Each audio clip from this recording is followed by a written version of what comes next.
സംസ്ഥാനത്തെ 7 ജില്ലകളിൽ തദ്ദേശ വോട്ടെടുപ്പ് പുരോഗമിച്ചുകൊണ്ടിരിക്കുമ്പോൾ മറ്റ് 7 ജില്ലകളിൽ തദ്ദേശ തെരഞ്ഞെടുപ്പിന്റെ പ്രചാരണം അതിന്റെ അവസാന മണിക്കൂറുകളിലേക്ക് എത്തി നിൽക്കുന്നു. ഇന്ന് വൈകിട്ട് 6 മണി വരെയാണ് ഈ പരസ്യ പ്രചാരണത്തിന്റെ സമയം അവസാനിക്കുന്നത്. തദ്ദേശ തെരഞ്ഞെടുപ്പ് ആയതുകൊണ്ട് തന്നെ വിവിധ പ്രദേശങ്ങളിൽ ആണ് ഈ കൊട്ടിക്കലാശം അവസാനിക്കുന്നത്. സാധാരണ നിന്ന് വ്യത്യസ്തമായി നിയമസഭാ തെരഞ്ഞെടുപ്പിലൊക്കെ ഒരു പ്രദേശത്തായിരിക്കും കൂടുതൽ കേന്ദ്രീകരിക്കുകയെങ്കിൽ തദ്ദേശ തെരഞ്ഞെടുപ്പാണ്, അതുകൊണ്ട് തന്നെ വ്യത്യസ്ത പ്രദേശങ്ങളിൽ ആയിരിക്കും കേന്ദ്രീകരിക്കുക.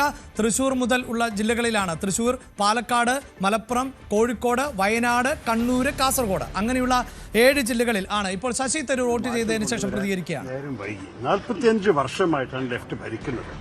പക്ഷേ നമ്മളുടെ നഗരത്വം, നമ്മുടെ ഈ കേരളത്തിൽ തലസ്ഥാനത്തിന്റെ ഒരു പ്രാധാന്യം എല്ലാ ദിവസവും ചുരുങ്ങി വരുന്നു.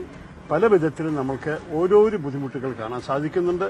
നിങ്ങളെല്ലാവർക്കും അറിയാം, നിങ്ങൾ അനുഭവിക്കുന്നവരാണ്, അതുകൊണ്ട് എനിക്ക് കൂടുതൽ പറയാൻ ആവശ്യമില്ല. പക്ഷേ മഴ പെയ്യുമ്പോൾ ആദ്യം നമുക്കറിയാം പാതകളൊക്കെ കുളയാവുന്നത്, പാതയുടെ സ്ഥിതിയിൽ നമുക്ക് കണ്ടറിയാം.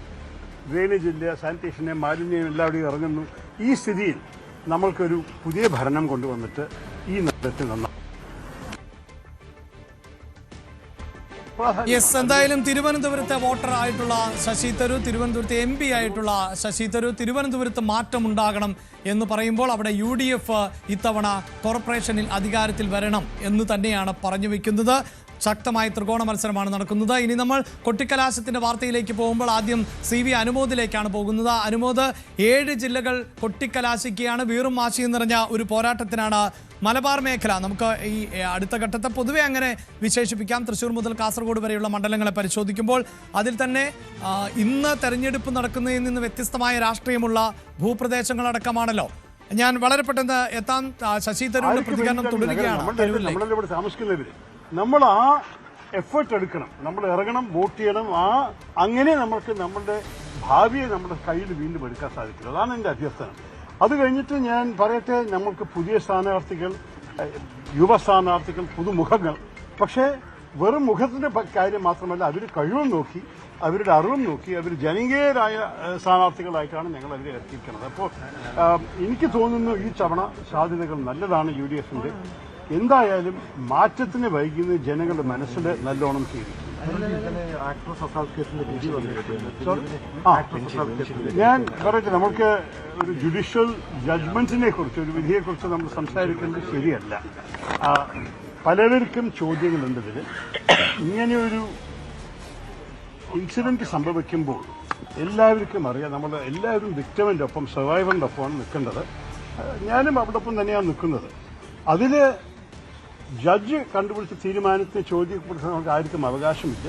സർക്കാർ അപ്പീൽ ചെയ്യുന്നുണ്ട്. എപ്പോഴും പറയും ഇംഗ്ലീഷിൽ justice will take it's course. അതാണ് നമുക്ക് ആവശ്യമുള്ളത്. ന്യായമാണ് വേണ്ടത്. എല്ലാ വിധത്തിലും ഒരു വ്യക്തിക്ക് സംഭവിച്ച വല്ലാത്ത മോശകാര്യങ്ങൾ നമ്മൾ എല്ലാവർക്കും ഒരു നാണക്കേടാണ്. അതിന് എന്ത് പറ്റിയേ, എങ്ങനെയാണത് പറ്റിയത്, ഇതിന്റെ പുറകെ വരവരുണ്ടായിരുന്നു, ഈ ചോദ്യങ്ങൾ ജനങ്ങളുടെ മനസ്സിലുള്ളപ്പോൾ സർക്കാർ അപ്പീൽ ചെയ്യണത് ശരി തന്നെയാണ്. അതിനെക്കാട്ട് കൂടുതൽ എനിക്ക് പറയാനുള്ള അവകാശമില്ല. നമ്മൾ ജഡ്ജിമാർക്കും ജുഡീഷ്യറിക്കും വിട്ടു. സർക്കാരിന് വേറെ പണിയൊന്നും ഇല്ലാത്തത് കൊണ്ടാണ് അപ്പീലിന് പോകുന്നതെന്ന് UDFന്റെ കൺവീനറും പാർലമെന്റിൽ താങ്കൾക്കൊപ്പം സഹപ്രവർത്തകനുമായ അടൂർ പ്രകാശ് പറയുന്നു. നോക്കൂ, എന്റെ അഭിപ്രായത്തിൽ നമ്മൾ ഇതിലൊരു സൈഡ് എടുക്കുന്ന പ്രശ്നമല്ല, ന്യായത്തിന്റെ സൈഡിലാണ് നിൽക്കേണ്ടത്. Justice is what matters.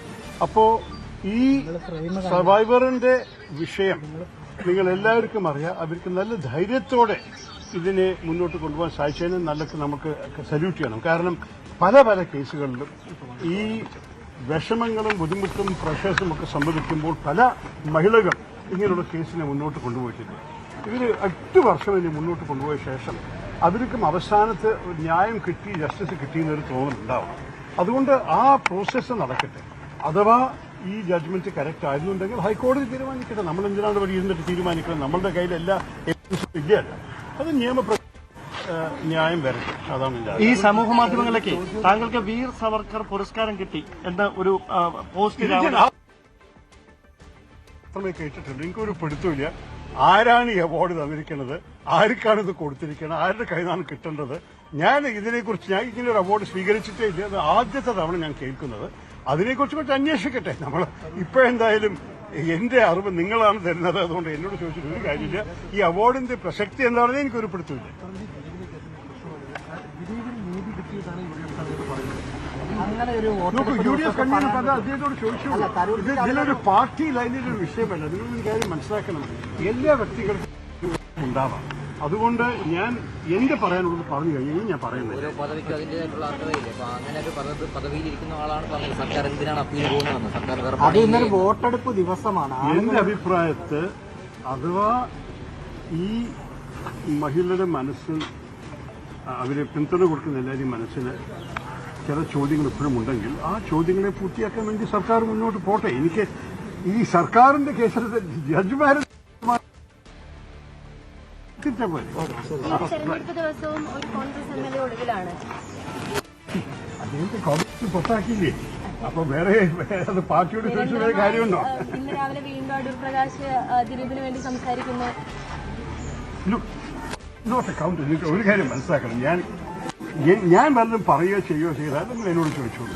വേറെ വ്യക്തികൾ പറയുന്നത് ചെയ്യുന്നതിനെ കുറിച്ച് എനിക്ക് എങ്ങനെയാണ് ഉത്തരവാദിത്തം ഉണ്ടാവുക? എനിക്ക് നല്ല ബന്ധമുണ്ടോ? ഞാൻ ഈ കാര്യത്തിൽ ശശി തരൂരിന്റെ പ്രതികരണമാണ്. ഇനി നമ്മൾ KPCC അധ്യക്ഷന്റെ പ്രതികരണത്തിലേക്ക് പോവുകയാണ്. സാധിച്ചു, അതിന്റെ എല്ലാം ഫലമുണ്ടാകും.